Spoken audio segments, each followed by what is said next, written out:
fait, la plupart de mes bouquins se passent pour cadre des États-Unis. Et on pose souvent la question, et en fait, j'ai pas vraiment beaucoup de réponses à apporter, si ce n'est le fait que j'ai bouffé du film hollywoodien américain quand j'étais ado, et notamment du film noir. Et je sais pas, ça a dû me marquer d'une certaine manière. Et en fait, pour moi, l'Amérique, c'est pour garder la notion du A, c'est ailleurs. Et j'y suis jamais allé, alors que j'aurais pu très bien faire de repérage ou pas du tout.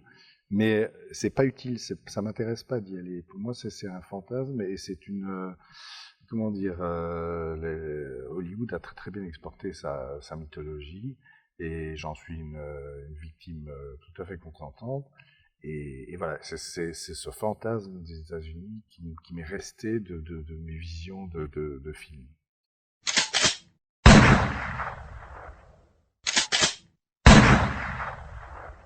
Non, pas particulièrement, parce que parfois j'écoute des choses qui n'ont rien à voir avec ce que je suis en train de dessiner.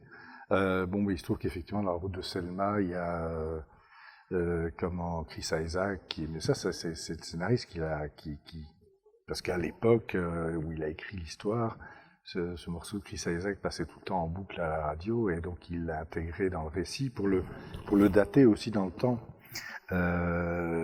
Après, c'est pas indispensable. J'aime bien, mais c'est pas indispensable. Le film noir américain, hein, ça fait partie des ingrédients du genre. C'est les femmes fatales qui vont mener le héros à sa perte. C'est un petit peu, on peut pas y échapper.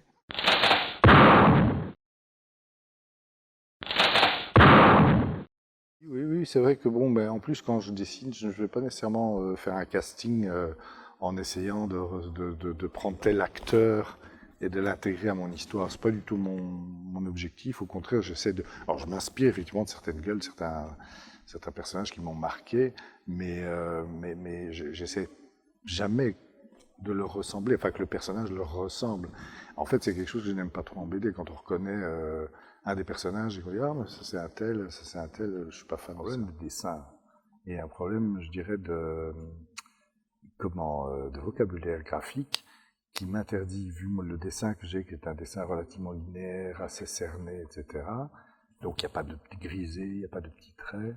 La difficulté pour moi, c'est de restituer certaines gueules, parce que justement, ça demanderait à ce moment-là d'ajouter de la matière, et du coup, je m'écarte de mon dessin, et c'est plus mon dessin.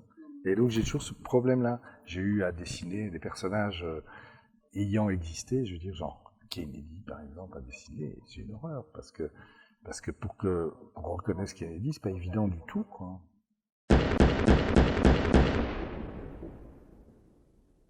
Non, c'est quand même toujours un moment un petit peu. En fait, les meurtres sont les scènes difficiles dans ce genre de récit, parce que il y a quand même une certaine pudeur à avoir par rapport à ça. C'est là où, par exemple, un metteur en scène comme Hitchcock était très fort. Il arrivait à faire des meurtres violents, mais finalement pas gore. La scène de la douche dans Psychose. Finalement, c'est filmé de telle manière qu'on ne voit pas le couteau rentrer dans la plaie, enfin dans le corps de la femme. Donc voilà, actuellement, je suis justement en train de dessiner ce type de scène dans le prochain album.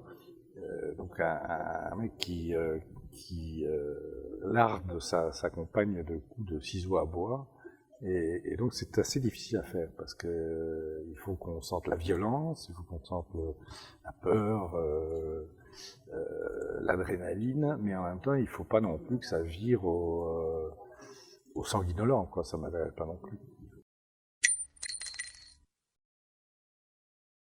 Justement, j'y tiens aussi parce que il se trouve que Perico, je retrouvais des marques que les gens me connaissent et dans lesquelles je suis à l'aise. Mais bon, ici, le récit que je suis en train de faire, ça se passe dans le début des années 70. Le prochain album, c'est tout à fait contemporain, ça se passe en Suède actuellement. Et je me dis que quelque part, c'est bénéfique pour mon dessin parce que quelque part je le mets au service d'une autre narration, même s'il ne change pas profondément, mais voilà, je pense que c'est un dessin qui peut s'adapter aussi à pas mal de possibilités, même s'il peut être typé années 50, en fait, il y a moyen de raconter pas mal de choses avec ce dessin-là.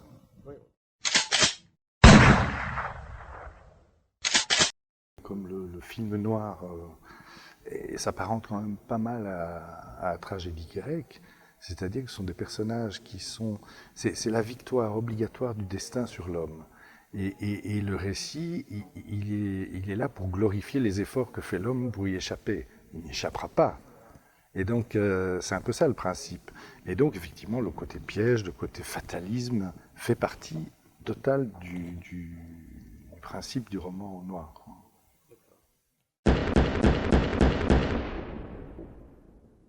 C'est un petit peu scénaristiquement parlant nécessaire, dans le sens où il faut quand même pouvoir justifier le discours ou les actes du personnage. Et donc souvent, effectivement, les scénaristes ont recours au trauma et on se rend compte pourquoi la personne est comme ça. De nouveau, Psychose, Hitchcock, c'est pareil. On explique le trauma du personnage d'Anthony Perkins, quoi. Alors, en plus, les scénaristes adorent ça parce que ça leur permet de faire des flashbacks, d'enrichir leur récit avec des retours en arrière, etc., bien sûr. Hein. C'est vrai qu'après avoir fait La Route de Selma, je me suis attelé à mon premier bouquin en solo en tant que scénariste. Et c'est vrai que c'est revenu aussi comme thème. C'est un personnage qui est plongé dans la culture navajo. Et donc, j'en fais pas un cheval de bataille, mais bon, ce sont des choses qui se produisent comme ça. Il n'y a pas de transfert de ma part du tout. Je veux dire, c'est parce que je trouve ça intéressant d'enrichir un récit avec justement ce côté, la rencontre de l'autre, les différences, et je trouve ça toujours plus intéressant, quoi. Ben, c'est aussi un des ressorts vraiment bien classiques du polar, la vengeance, mais c'est pas nécessairement au cœur de chaque intrigue, hein.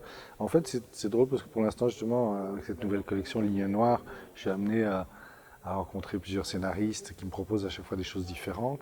Et il y a des traits, il y a des thèmes communs entre eux. Dès qu'ils pensent polar, ils pensent parfois à le même style de trame. Et parfois, je suis surpris aussi parce que du coup, il n'y a pas de vengeance, il n'y a pas de. Le Zidrou que je suis en train de faire est un bouquin très particulier, très statique, avec un tempo très lent, plus psychologique que ce que j'ai jamais fait. Et donc voilà, c'est ça qui me passionne, c'est que là, je veux signer un livre qui me ressemble pas vraiment, quoi. Oui, il y a cette fameuse image hollywoodienne avec le personnage féminin qui est en train de... Et alors, donc on ne peut pas représenter d'armes, on ne peut pas représenter de cigarettes, on ne peut pas représenter d'alcool, etc., etc. Non, au contraire, il faut jouer avec tout ça, il faut en profiter, c'est là. Ça, c'est le code Hayes, mais c'était des trucs complètement réactionnaires des années 40. Donc, heureusement, notre civilisation, et je pense que on est même bien sage dans le type de polar que je fais par rapport à des dérives japonaises et autres, où le vice et le côté gore est beaucoup plus présent, où on joue davantage avec ça. Mais ici, nous, on reste enfin, moi, j'essaie de rester cantonné dans je dirais, des éléments d'intrigue et d'angoisse qui nous sont communs, qui font partie de notre imaginaire commun à travers les films, les bouquins. Voilà.